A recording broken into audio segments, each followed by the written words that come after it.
Consegui as assinaturas, conversei com o presidente Hugo Mota, ele já despachou para a Comissão de Constituição e Justiça, conversei com o presidente da Comissão de Constituição e Justiça, ele já designou o relator, conversei com o relator, ele disse que depois da primeira audiência pública, ele já apresenta o seu parecer e a gente vota o projeto.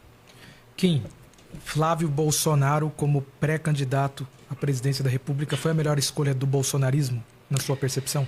Pro bolsonarismo foi a pior escolha, pro PT foi a melhor, né? Porque não existe quem tenha mais telhado de vidro do que o Flávio Bolsonaro, né? Se eles escolhessem um Ratinho, se eles escolhessem um Caiado, se eles escolhessem um Tarcísio, todos eles, primeiro, teriam uma rejeição muito menor do que o Flávio. O Flávio ele é tão rejeitado que quando ele foi escolhido, teve rebelião dentro da própria direita bolsonarista. Os próprios bolsonaristas falaram, pô, não é possível que vocês, tanta gente para escolher, vocês escolheram o Flávio, né? Se quisessem alguém com sobrenome Bolsonaro, tinha a Michele, que tem uma rejeição muito, muito menor e que fala muito melhor do que o Flávio. Então, pro campo bolsonarista, foi um péssimo nome e pro PT foi um ótimo nome. E assim, eu digo para vocês, porque eu tô lá, né, no Congresso. E os deputados bolsonaristas, eles não têm coragem de falar isso publicamente, porque seria suicídio político, mas eles falam pra mim, o Flávio, porra, Flávio é um bosta. O Flávio tem a menor condição de ser escolhido como candidato. E os petistas falam, não, estamos soltando o rojão. Estamos fazendo churrasco com o Lula para comemorar a candidatura do Flávio. Depois, tanto que, qual que é a estratégia do PT? Daqui a 3 dias, eles vão ligar a máquina contra o Flávio. Por quê? Passou 3 dias, passou o prazo para governador sair do cargo, para disputar, e passou o prazo de filiação. Então, o Flávio é o candidato. Não dá mais para trocar. Aí eles ligam a máquina para moer o Flávio. Porque tem muito telhado de vidro. Flávio participou do rachadão da Assembleia Legislativa do Rio de Janeiro. E é engraçado, era ele e o Ceciliano, deputado do PT. O deputado do PT era o presidente da Assembleia e dividia o rachadão com o Flávio Bolsonaro, né? Depois, ele compra aquela mansão em Brasília, sem ter nenhuma renda para comprovar, e tem um escritório de advocacia que, sei lá, ele assinou 2, 3 casos.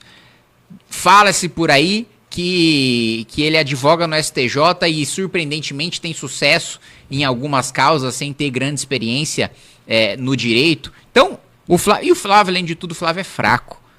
O Flávio ele já disputou uma eleição majoritária. Ele foi para um debate para a Prefeitura do Rio de Janeiro. Ele desmaiou no debate? Ele desmaiou por causa de uma pergunta da Jandira Fegali.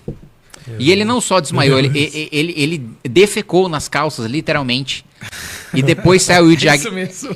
Não, literalmente. E ele depois saiu o diagnóstico de que ele não tinha nada. De que ele desmaiou de nervoso.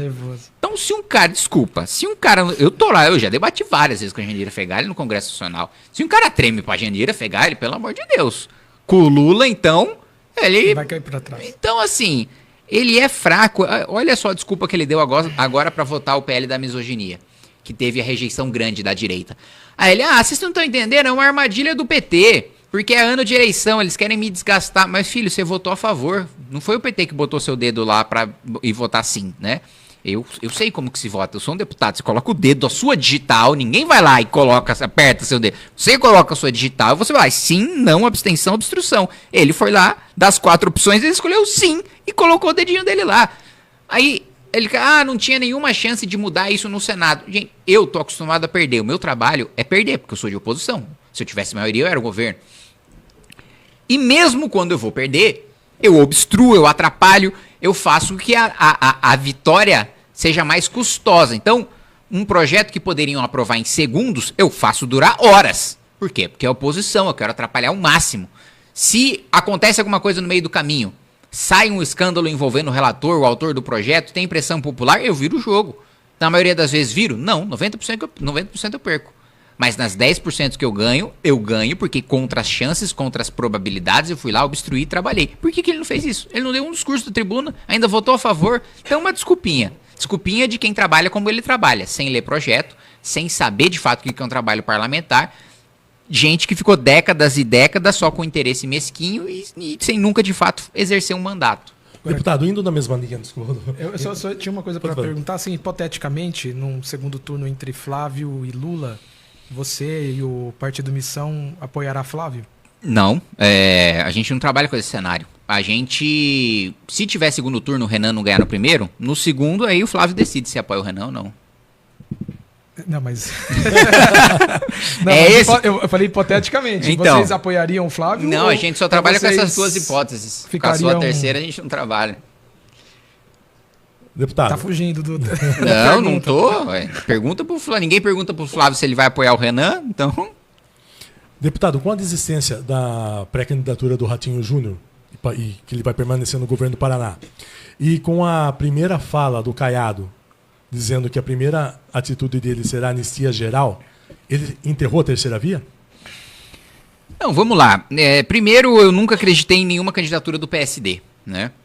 O Kassab não disputa eleição majoritária para ganhar, sendo cabeça de chapa. O Kassab compõe com quem é o governo, né? Ponto. O Caiado ter dito isso, para mim é de uma burrice tão grande, porque a principal pauta dele vai ser anistiar o Bolsonaro. Porra, então eu voto no filho dele. Faz Por que sentido. eu vou votar no genérico se tem o Exatamente. original ali? Tipo assim, se é a estratégia dele Até não... por isso que eu tô falando que ele enterrou a terceira via. Ele se enterrou, né? Porque se a estratégia dele é querer ser um genérico, desculpa, qualquer candidato que queira disputar o campo da direita precisa mostrar suas diferenças em relação ao Flávio. E não querer ser mais bolsonarista do que o Flávio, que ninguém vai ser. Ele é um Bolsonaro. Então, assim, é de um Tá no amadorismo nome. e também de uma demonstração que não se quer debater país, né?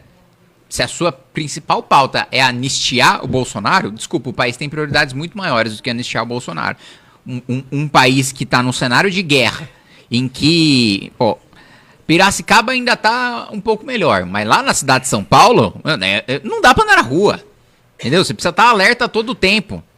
No parque, porque ainda diziam, não, em bolhas de bairros de elite ainda é seguro. Não é mais seguro em lugar nenhum. O cara morreu no Parque do Povo por causa de um celular. Parque do Povo, Vila Olímpia, lugar rico. Não tem mais ninguém seguro, rico, pobre, em qualquer região da cidade de São Paulo e na maior parte do país. Cidades inteiras tomadas no Ceará pelo Comando Vermelho, né? O que eles chamam de novo cangaço, o domínio completo das cidades. E aí a prioridade do cara é anistiar o Bolsonaro.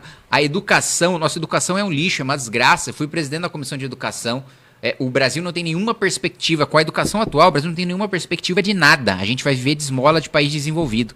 País desenvolvido vai dar salto de produtividade, a gente não vai conseguir produzir um chinelo aqui, e aí a gente vai viver de esmola de país desenvolvido. Que é inclusive o que o Harari colocou no seu antepenúltimo livro, falando que com o avanço da automação e da inteligência artificial, a diferença no nível de 21 produtividade... lições pro século XXI? Não foi esse, esqueci o nome. Homo Deus? Homo Deus, isso. O salto de produtividade vai ser tão grande que quem não deu esse salto não consegue mais. Vai ficar estagnado. O nível de produção vai ser... É como se eu fizesse uma analogia de que, olha, o país desenvolvido vai produzir esse copo a 1 centavo. O Brasil vai produzir a R$2. Acabou, não tem a menor chance de competir em nada. E por isso, o que ele diz é que vai ter que se criar um sistema de renda mínima que os países desenvolvidos financiando os subdesenvolvidos. Gente, desculpa, eu não quero viver de esmola de Estados Unidos, né?